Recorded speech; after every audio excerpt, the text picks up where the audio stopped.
Welcome you all. Today we are going to talk about another idiomatic expression, and that is balance of power. Balance of power, which means the situation where the power held by one government body or adversary is balanced by the power of another.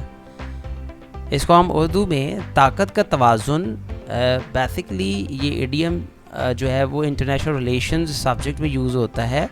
यानी बहुत सारे ममालिक जो है वो अपना balance बनाए रखते हैं, अपना पावर बनाए रखते हैं, वहाँ पे ये यूज़ करते हैं balance of power.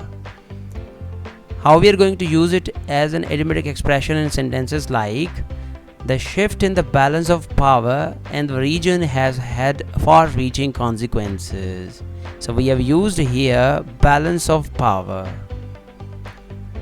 Here is another sentence. Firms are trying to shift the balance of power and the labor market back in their favor.